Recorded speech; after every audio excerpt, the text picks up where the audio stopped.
with the mission to keep as many men on as many guns for as long as possible. We called him Doc. Welcome to Combat Vet Vision. And now your host, Aaron Chief Seabird. Hey, welcome to Combat Vet Vision. This is a podcast that's designed to help combat vets that might be dealing with some stuff. It's also there to educate the public on, issues that we're attending, we're going through, we're dealing with, we're doing whatever. A lot of it is our own personal experiences that represent who we are and what we've done, what we're doing, and how we're transitioning and how we're integrating back into life. And it also includes our sponsors, supporters, volunteers that get on here and tell their story sometimes. Today's story, hey, I got a combat vet on deck with me. He's with K9 Global Rescue. This is a mission that right now is in Ukraine on the front lines. He's rescuing dogs and animals and humanitarian support, doing all this stuff. And his name's Phil. He's kind of keeping in the down low just because of OPSEC and situations that could occur. So we're going to keep that in perspective. But Phil, hey, welcome. Thanks a lot for being here. In the show notes, you can see this is on his page is on Facebook. Yeah, Phil, go ahead, tell your story. I look forward to it, and we'll get into what you're doing on the front lines as well. So appreciate you being on the show, brother. No, I appreciate you having me, and thank you very much for the invite. So a little bit about my background. I'm dual branch, Marine Corps and Armies. Started out in the Marine Corps. Spent a couple of years in the Marine Corps, got hurt, got out, came into the Army, went straight into the SOF community, spent my entire time in the Army in SOF, and did several tours, deployments downrange. If they don't like us, I've probably been there, as many of you guys have. Been doing animal rescue and humanitarian work for as far back as I can remember. Ukraine popped off, and we had requests from folks that we knew over there for help, and we answered that call. And now for going on 10 months, we've been going directly into harm's way, and we utilize our training, we use our experience, and we utilize what we have between our heads in order to get in and do things that nobody else is doing, and we go places that nobody else is either willing to go or that they can go. So it's very rewarding, and it's also been eye-opening for me because it has allowed me to face some of those demons that I've had from getting torn up in Iraq and from seeing some of the other stuff that I've seen. And it's contrary to what a lot of people say, going back into hell is sometimes a way to help you get out of hell. And that's what Ukraine has done for me personally. Yeah, and I want to say, I went to his page on Facebook. It's K9 Global Rescue. For those of you might want to take a look at it. And I watched the story about this dog Crater that got picked up, totally jacked up. You're going to see it in a state that you would not want to see anybody in, or any dog or animal. And he is rescuing these dogs off the front lines, and or these, not just dogs, cats, animals, whatever it might be. And this is also happening to the people there. This is not something you're going to see because media will shut it down. All this other things will shut it down. But when it comes to animals, the screening's a little bit different. But understand that he's pretty close to the front lines. He's able to do a lot of different things to help these animals out and get them back to somebody who's actually going to take care of them. And talk about it a little bit, Phil, about how you're getting these animals back to their owners at a 60% rate. Yeah. So what's really unique about what we do is word has, when we first came into Ukraine at the end of March, and we were in Bucha, Irpin, and Borodianka, it was definitely a learning curve. And when we got out to Kharkiv, it took a lot of civil affairs mindsets of building relationships. And we formed some strategic relationships out there that have just grown stronger and stronger and stronger. And we've now become the go-to for these technical and tactical extractions. And we have strategic partners that we do work with over there. And the great thing with them is owners who it's either too dangerous for them to get back in, neighbors who are living in places like Bakhmut, going into Luhansk Oblast. We were in a village that was half occupied by the Russians, so we were literally streets away from the Russians, and we had locals that were taking us from house to house where they had been staying behind taking care of these animals. And people had asked us to come in and pick these animals up. What's great about it is when we do the extract on these animals and we get them back to the BOO, the base of operations, those animals, for the most part, have owners that are waiting for them. And these owners are excited to get their pets back. So roughly 60 to maybe 70% of the animals that we do extract are sent to their owners. The other 30%, whether it be the owners can't be located, we call them furry targets of opportunity. If we see an animal suffering or an animal injured, I'm not going to drive past it. I don't have it in my conscience to do it. Maybe it's the medic in me of just wanting to help everybody. And it doesn't matter if I run out of supplies, I'm still going to want to try to help. That's kind of the mindset that we have.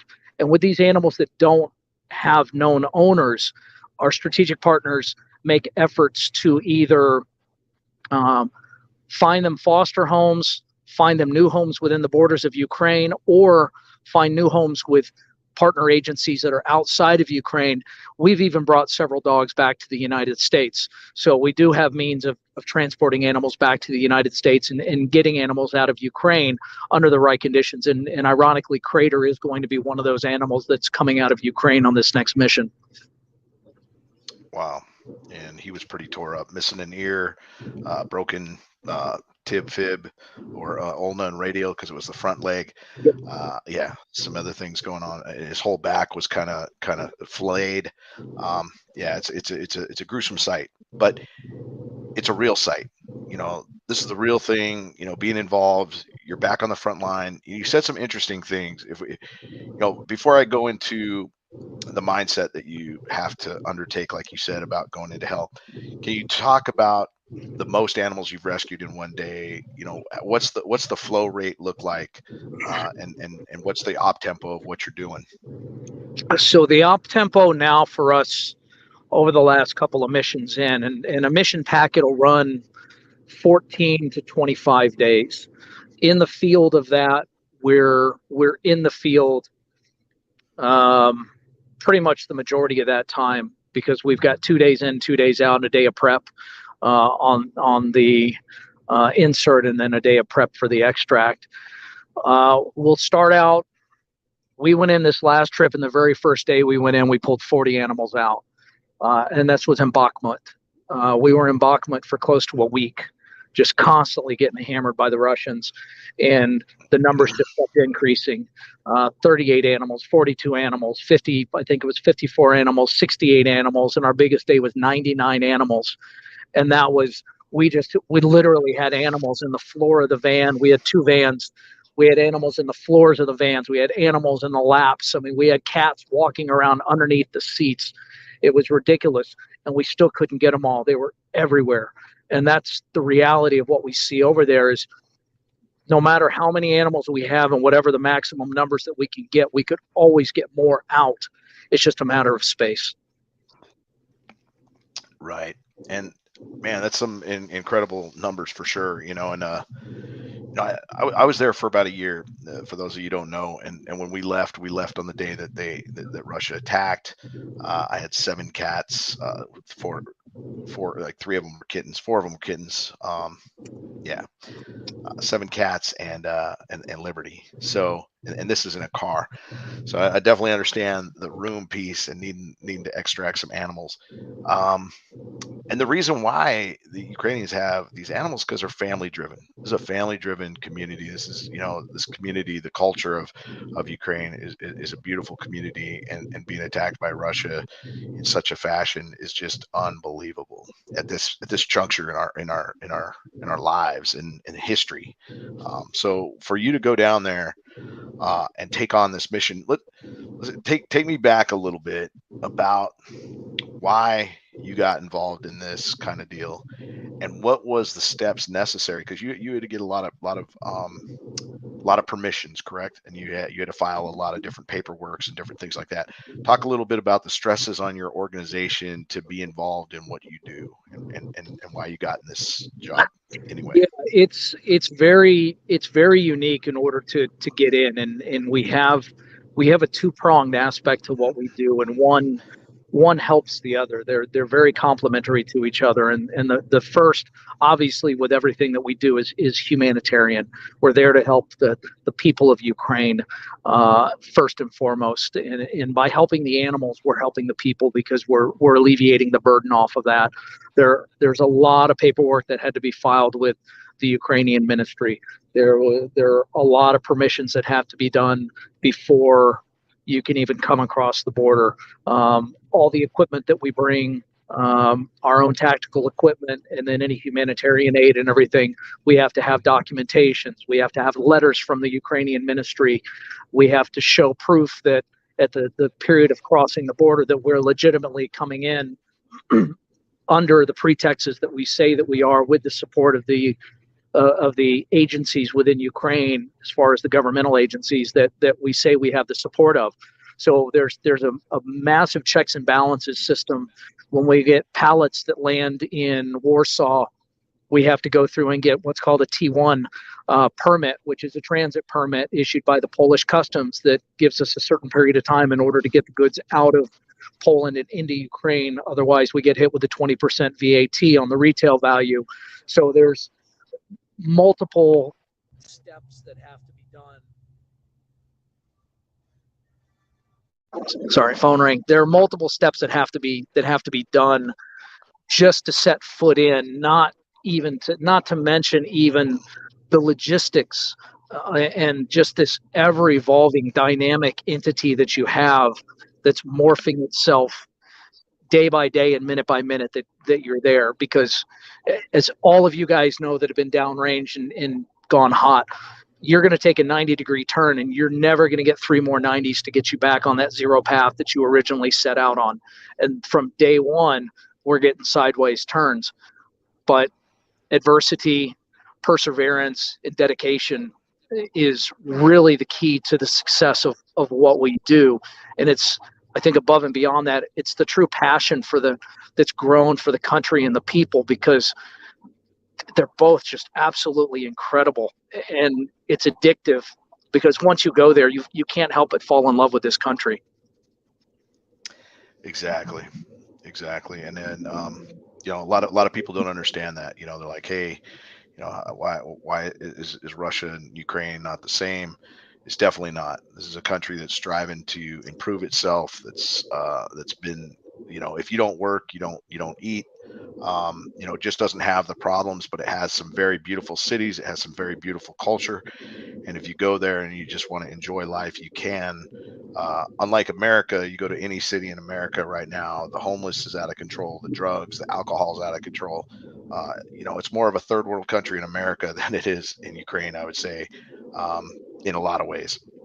And so if you think that, the corruption has been, we talked a little bit about that earlier, but it's been really kind of, it's getting cleaned up more and more. And I didn't see too much of it, and I was right 40 miles from the border of Russia. But, obviously there is that corruption because Russia had such a huge influence on a lot of different things, obviously with the borders the way that they are, just like Mexico is to America. You see how that crossing happens. So before we get into that, though, hey, tell me, you had mentioned that sometimes to get through hell, you need to go back into hell.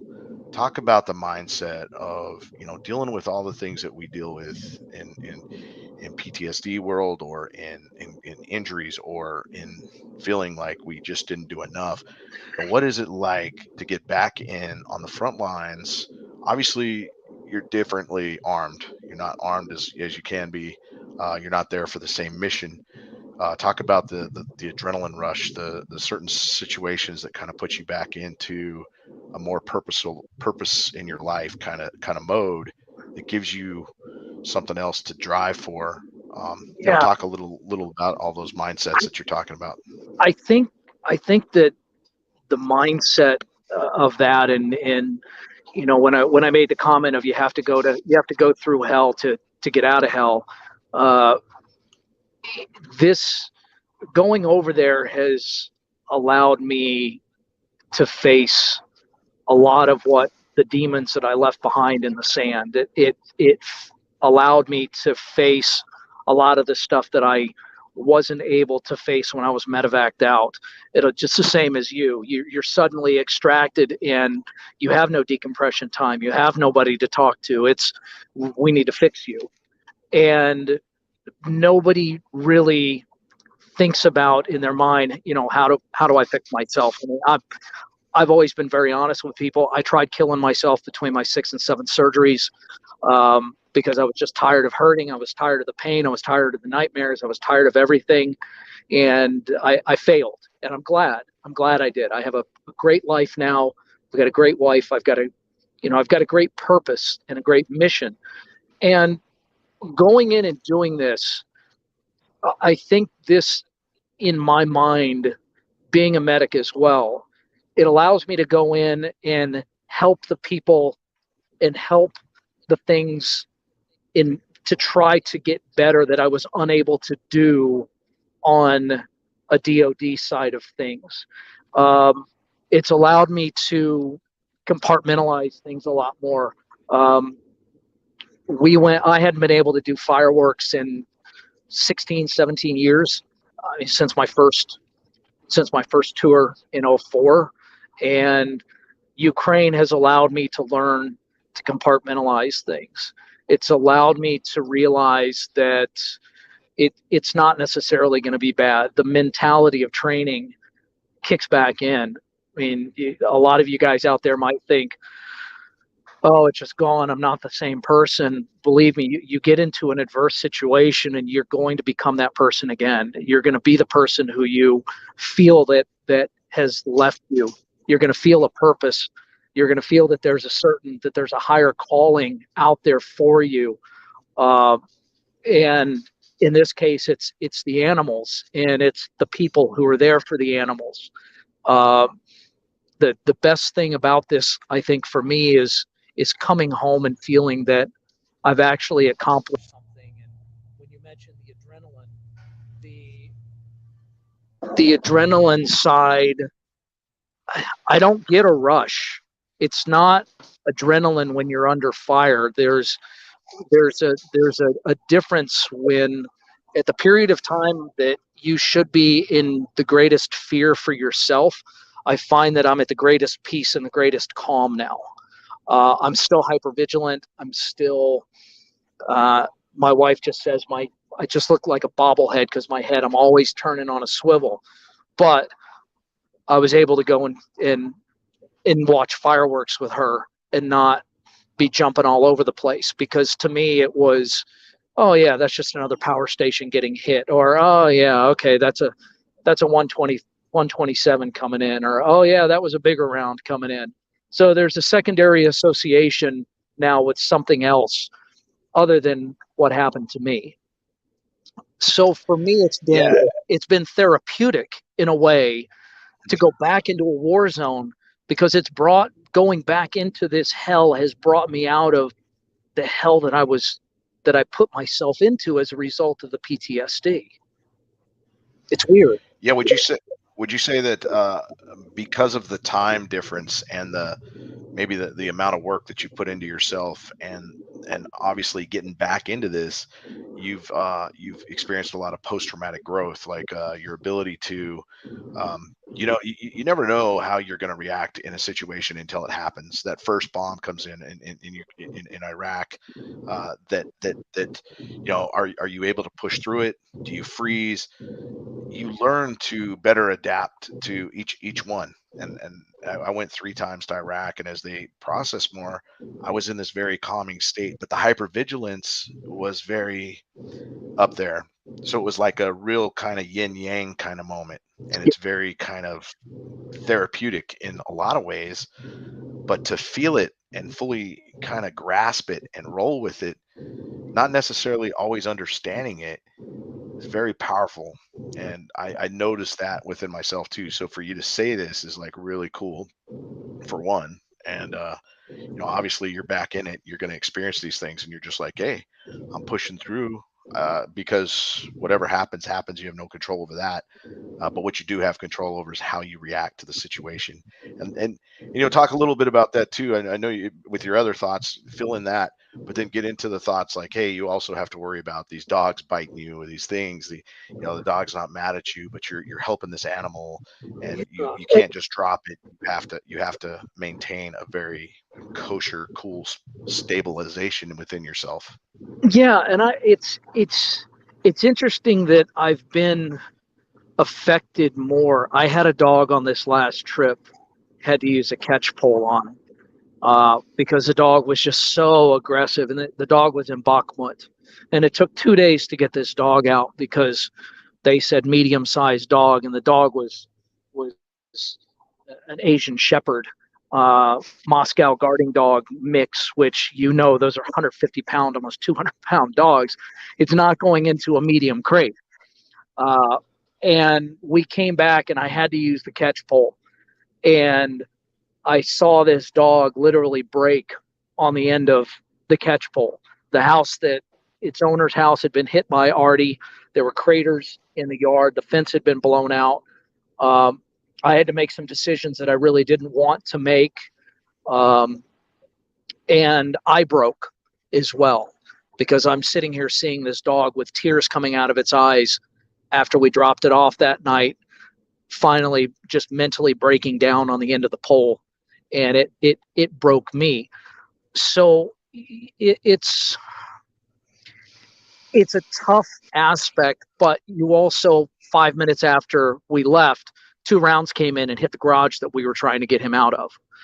So it's one of those situations that I think you have to make decisions. You have to stick with your decisions. But I haven't regretted anything that I've done over there. I would go back and do it again in a heartbeat. But coming back out of it, you replay in your mind what happened, but you can't second guess it. You have to compartmentalize it. And I think it's when you get home that you sit and you think about everything that you've accomplished while you're over there. You think about everything that you've done to make a difference in the lives of those people. That to me is the adrenaline. And when I get home, I get sad, I get depressed, and I want to go back. Yeah. And you've done this how many times? How many times have you went and came back so far now? You're getting ready to go. You're getting ready to go back now. Yeah, this will be the 7th trip in. 7th trip.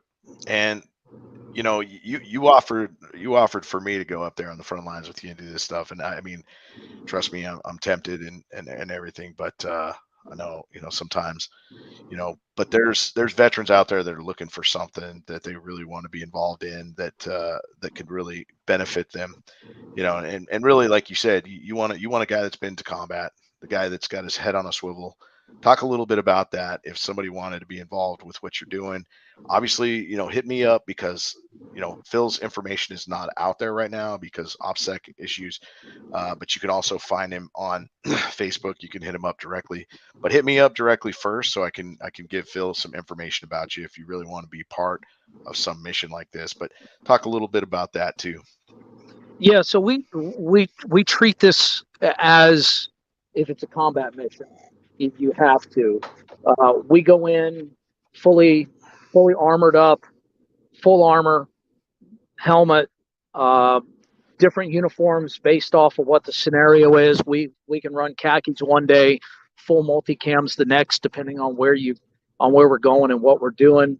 But the most important thing for anybody who comes is you need to have a good head on your shoulders, and you need to understand that we're there for a greater good. We're there for the animals, and you've got to have a passion about helping. You need to love animals. You need to be afraid. Don't be afraid necessarily of getting bitten, because it's going to happen. Like with Jin, I had to use a catch pole on him because we would have just been chewed up if we hadn't. You're going to get bitten. You're going to get scratched. You're going to be uncomfortable. You're going to be cold. Um, it's not somewhere that I can give somebody a rope and help you up the learning curve. And that's why I'm definitely, I need guys that have been there, they've done it, and they understand when stuff goes bad or stuff goes sideways, or things get a bit sporty and things that are out of our control, that they're going to keep a level head, and we're just going to drive on. Mission completion is the key, not mission distraction. That, I think, is the most important aspect of having somebody to go. Right. And this is a volunteer thing. This is you can treat it as it's a therapeutic effect kind of deal, but it's a volunteer deal. It's obviously you're covering some of the costs for them to get there to all these different things. But if you want to talk a little bit about that, but you're not being paid to do this kind of job. This is a job you're doing because your heart is calling you. Yeah, and we will do, depending on where the person's flying out of. We'll cover the flight. Uh, Normally, we'll give a certain amount towards the flight, because if somebody wants to fly premium economy, or they want to have a more comfortable ride on the way over, obviously, any difference between what our flight allowance is and what they get, that's on them. But once we get on the ground, we take care of you guys. We make sure that you've got a good place to sleep. We stay in hotels. We eat out at restaurants. We're not living on the front lines. Upon mission completion for the day and we get these animals back, we go back to a place that we have a safety aspect to it. We have warmth. We have a soft bed. And more importantly, you have time to pull yourself out of that particular environment. And we have the ability to sit and reflect on what just happened for the day. And if there are some difficult days like we had in Bakhmut, and that I personally had, you have the opportunity in order to sit down and talk about it.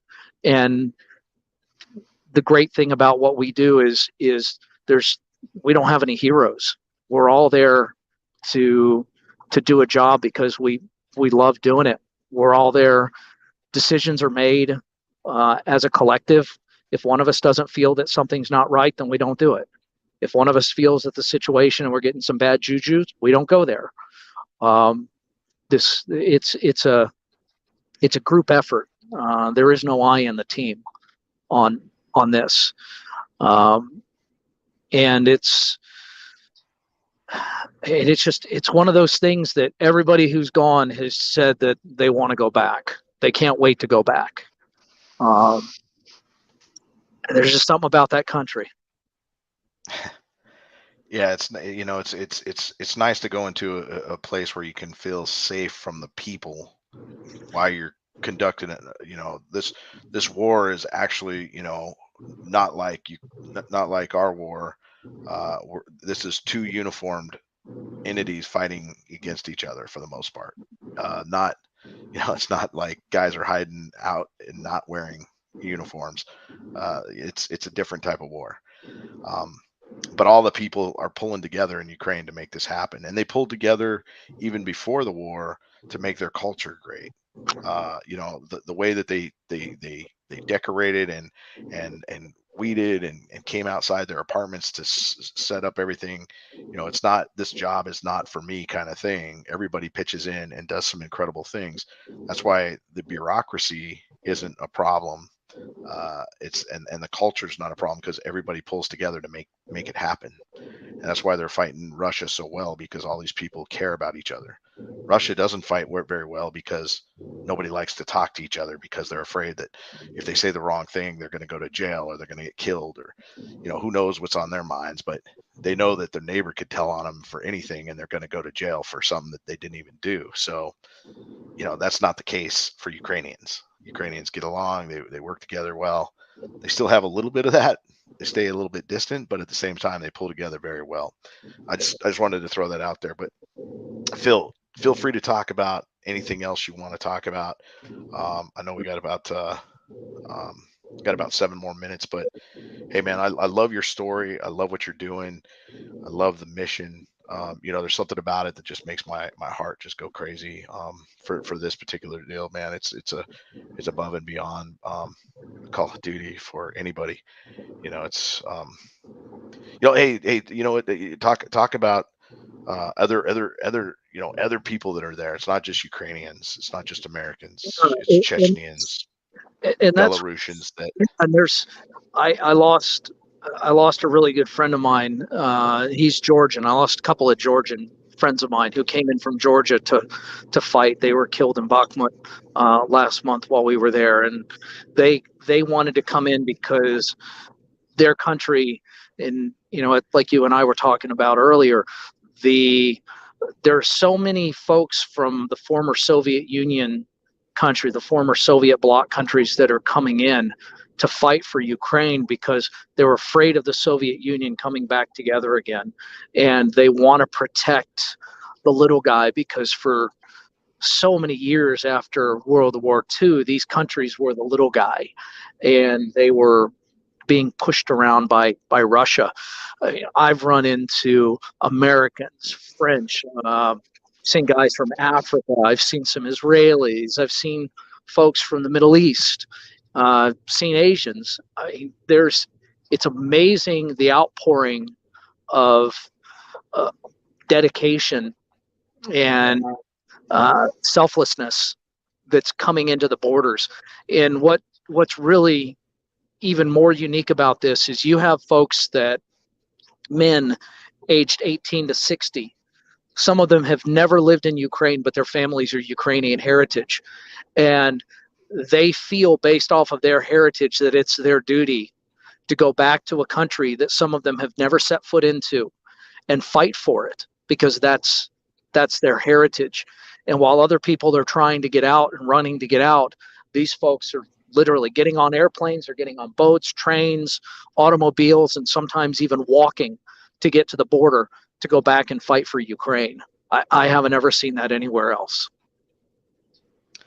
Yeah, it's a unique deal. And I often think back to, and I wasn't there. Neither of us was. But in 1775, when America had to fight for its freedom and independence, a lot of countries came to help America out with that.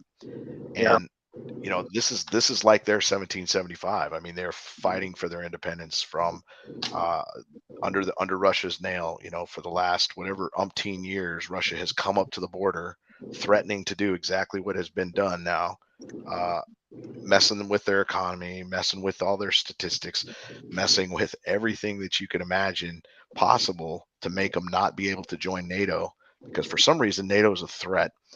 And I'm just going to say it: if NATO's a threat, NATO's not a country. NATO's never been a threat. NATO has only had to go in and protect, defend. It's never attacked a country. So this whole theory on this is very strange to me. Yeah. It's like it would be saying like America's a threat to Canada, America's a threat to Mexico, and any other thing that it might border. It's never been a threat. It's a threat because freedom's a threat. Freedom of everything. Freedom of oppression. Freedom of press. You got Russians thinking that they're fighting Poland. You're sending somebody into a country that think that they're fighting somebody else. This is kind of ridiculous to me. If you're not able to be educated on the fact or what you're fighting for, the passion it's just totally out of control. But hey, I am glad you're here to do this, and I'm going to have you on my show multiple different times No, I appreciate. to to give this segment of what you're doing, what you're seeing on the front lines, what kind of things you're dealing with. Let's I definitely want to steer everybody to the web to not your web page because you don't have that, but to your Facebook page, K9 Global Rescue. Yep. You can find that in the show notes. You can ask me about it. Hit me up afterwards. But this is the and a shout out to Wesley Del Santos for setting me up and Yeah, introducing he's me to awesome. you. Uh, Wesley Del Santos, a great corpsman buddy of mine. We served together. He's gone through a lot himself, but he's heavily involved in the nonprofit world, doing a bunch of things. He's partake in a lot of different things to help him out in therapeutic wise, and he knows Phil. He said, hey, get in touch with Phil. Yeah. I reached out to him, and this is where we're at right now. So And much love and support to you, brother. one thing I will say is that we do have it. I'm not the only person with Canine Global Rescue. I have my partner. We have kind of separate missions. So if there are those of you out there that are interested in going to Ukraine and not getting full on to the zero line, and you still want to make a difference in people's lives, he's actually they're just getting into Europe today, and they're going to be over there for the next 10 or 11 days doing humanitarian work, distributing food into the deoccupied areas. So if that's something that you want to do where you'd still like to go over and make a difference, but you don't want to go all the way up to the zero line, and put yourself through that type of an intensity, we do have other options and other availabilities that are not as direct action type of involved. So just want to throw that out to you guys. Oh, that's great. That's obviously doing so many other things. And I know you got the Ukrainian flag going on on your emblem right now, but obviously you're everywhere. You can do it anywhere in the world, and yeah, it's great. If if there's any other information you want to give, feel free to give it. Any way that they want to get a hold of you, feel free to give any last words before we close it out, and then easiest way we can stay in touch. If there are those of you who are interested, just reach out to Chief and chat with him. We do have a very thorough screening process for Ukraine, but we also do disaster work in the United States as well, natural disasters. So we've been doing that for quite some time. So we do have means and ways for folks to get involved here in the United States as well, if they don't want to go overseas. But please feel free to reach out. Check us out on Facebook, and if you want to get a better idea of what we're doing, take a look at our videos, take a look at our photos, and I promise to give you an adventure of a lifetime if it is something that you want to pursue. Yeah, let me give you the warning right now. If you're going to look at those videos, that's the real deal. It's not. This is what combat looks like that you don't get to see. You get to hear numbers all the time, but you never get to see it like you're going to see it if you go to if you go to K9 Global Rescue in Facebook. Hey, Phil, thank you so much, brother. I appreciate your time. Thanks for being on my show. This is an honor to have you. I look forward to our dialogue and he's going to be on the show again. At the end of my show, I'll probably have a place to reflect on what's going on in the Ukrainian side of things from his perspective. You're going to hear a lot from the media, a lot from the news, but I think Phil's going to be a great place, a great resource to talk about it and what he's doing on the dog rescue or the animal rescue in general. So thank you, Phil. I appreciate it, man. Thank you much. All right. Hey, this is Aaron Siebert. This is an awesome place to be. Combat Vet Vision, where I get to learn a lot about what people are doing in their transitions to what they're doing in their futures to what they're doing now, and what's making a difference in their lives. And Phil really hit some stuff on the head when it comes to going through hell to get some therapy, some therapeutic effect that he's dealing with as up on the front lines in Ukraine. Hey, until next time, this is Aaron Siebert signing off. Strength and honor. Out.